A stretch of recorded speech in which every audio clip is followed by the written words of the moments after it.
All right, welcome. Today we're going to do something a little different. We're taking a trip down the grocery aisle, but we're going to be looking at the labels in a whole new way. We are on a mission to uncover some of the hidden enemies lurking in the food we eat every single day. Now, I mean really think about it for a second. That crazy bright orange snack, or the candy that looks like it's straight out of a cartoon. Or how about that sandwich bread that stays soft for like weeks on end? It all seems pretty normal, right? But what's the secret sauce here? Is it just good old-fashioned cooking? Or is there something else going on entirely? Well, here's the bombshell. What if I told you that a lot of the ingredients that make this all possible are completely 100% banned in places like Europe and other countries around the world? Yeah, you heard me. While we might be enjoying these foods without a second thought, other governments have taken a hard look at the science and said, nope, not for us. So today, we're going to pull back that curtain. We're going to find out what they are and why they're so controversial. All right, let's get into it and meet our main suspects. I like to call this the rogues gallery. These are the additives that have, let's say, a bit of a reputation. They're hiding in plain sight, right there on the ingredients list, usually with weird names or numbers we don't even recognize. Okay, first step in our lineup is a real show-off. This one is responsible for making so many foods look absolutely irresistible, especially to our kids. You know what I'm talking about. Artificial food dyes. They're literally everywhere, but all that sparkle might just be hiding a darker side. So what exactly are these things? Well, here's the part that always gets me. Their origin? Petroleum. Yep, the same raw material used for gasoline and plastic. These aren't colors that come from beets or carrots, you know? They are complex chemicals cooked up in a lab just to make things look pretty. And for years, parents and researchers had been sounding the alarm, pointing to studies that suggest a link between these dyes and things like hyperactivity and other behavioral issues in some children. And where can you find them? Honestly, just look for the brightest, most colorful packages on the shelf. It's almost that simple. They're the star of the show in tons of candies, those sugary breakfast cereals marketed directly to kids, sodas, sports drinks, you name it. If it's a processed food with a color that just doesn't look like it came from nature, there's a really good chance one of these dyes is on that ingredient list. And look, this isn't just some fringe concern anymore. This sentiment, this quote right here, is now being echoed by actual lawmakers. The push to get these dyes banned is getting stronger and stronger, and people are asking a really simple question. If the only reason these chemicals are in our food is to make it look more appealing, is any potential health risk really worth it? Okay, let's move on from the flashy colors to something a little more subtle, texture. Our next rogue on the list is one I like to call the dangerous bread fluffer. Sounds kind of funny, I know, but its role in creating that perfectly light, airy bread we all know, well, it's pretty serious. So here's the deal with potassium bromate. It's amazing at its job. It makes dough stronger, more elastic, and helps it rise perfectly, giving you that consistent fluffy loaf every single time. The problem? Well, it's a big one. The International Agency for Research on Cancer classifies it as a possible carcinogen. That's a huge red flag, and it's exactly why dozens of countries, including the entire European Union, Canada, and Brazil, have banned it completely. They've decided that a slightly fluffier piece of bread just isn't worth the risk. So where is this stuff hiding? You'll find it in some commercially produced breads, rolls, crackers, and other baked goods. Now, a lot of bakers have thankfully stopped using it, but it's definitely still out there. This is a classic example of why you have to read the label if you want to avoid it.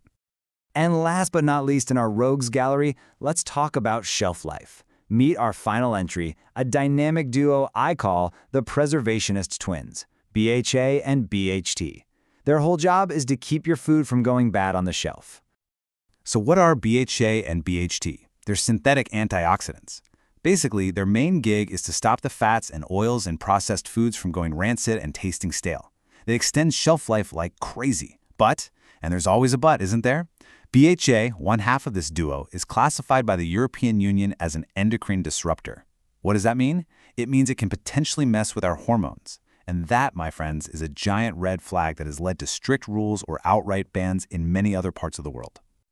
Okay, so this brings us to the million-dollar question, right? If these ingredients are banned in so many other developed countries, why on earth are they still allowed here? Well, the answer really comes down to a fundamental, deep-seated difference in philosophy when it comes to food safety. Let's really break this down, because this is key. On one side, you've got the European approach, which is all about the precautionary principle. You can think of it as better safe than sorry. If there's even a shadow of a doubt about an ingredient's long-term safety, even if there isn't definitive proof of harm yet, they're more likely to ban it just in case. Then you have the US approach, which is much more reactive. It's fantastic at dealing with immediate dangers, like an E. coli outbreak. But for those slow-burn, long-term risks, the bar for proof is set way, way higher. That means an additive can stay in our food for years until the evidence of harm becomes absolutely overwhelming. And here's a perfect example of that European system in action. It's this thing called RASEF, the Rapid Alert System for Food and Feed. Just think of it like a 24/7 emergency broadcast system for the entire continent's food supply. If one country finds a potential health risk, everyone knows about it almost instantly. It's a whole system designed to get ahead of problems, which is a core part of that whole precautionary mindset. You know, hearing all of this can be, well, it can be pretty frustrating. It might feel like we're powerless. But this is where we need to shift our whole perspective. Instead of just being passive consumers at the mercy of big companies, we can become active guardians of our own health. And in Islam, there's such a powerful concept for this. It's the idea of an amana, which means a sacred trust. And this idea, it changes everything. Your body isn't just something you have. It's a secret trust, an amana, given to you by your creator, Allah subhanahu wa ta'ala. So taking care of it, protecting it from things that could harm it, and nourishing it with pure, good food, that's not just a health choice. It's an act of gratitude. It's a form of worship. When you start to see it through that lens, suddenly, reading an ingredients label isn't a chore anymore. It becomes a small act of honoring that beautiful trust. So, okay, armed with this knowledge and this new perspective, what do we actually do? How do we take this from theory to practice? Well, the good news is you have so much more power than you think. The choice really is in your hands, and it's actually way simpler than it sounds. All right, step 1, and this is the most important one. Read the label. Get curious, flip that package over, and just take a look at what's really inside. You now know the names of the main culprits to look for: Red 40, Potassium Bromate, BHA, BHT. Your knowledge is literally your first line of defense. Step 2. Try to avoid ultra-processed foods as much as you can. A really good rule of thumb is, if the ingredients list is a mile long and filled with words you can't pronounce, maybe put it back. And that leads us to the third and most powerful step of all. Choose whole, natural foods. Prioritize food in its original state. I mean, an apple doesn't have an ingredients list, right? Neither does a piece of chicken or a cucumber. The closer your food is to how Allah created it, the safer and better it's going to be. And hey, if you ever start to doubt that things can be different, or that companies can make better products if they want to, just look at this example. It is the perfect proof. It's the same company selling the same brand of cereal. But in Canada, they use natural things like fruit and vegetable juices for the color. Here in the US, they're still using petroleum-based dyes like Red 40. This proves without a shadow of a doubt that better alternatives exist. It's not that it can't be done, it's that a choice is being made. And we, as the consumers, are the ones who can influence that choice. And in the end, it really all comes back to this beautiful idea. Allah, in His infinite wisdom and mercy, has created for us food that is Tayyib. That means pure, wholesome, and blessed.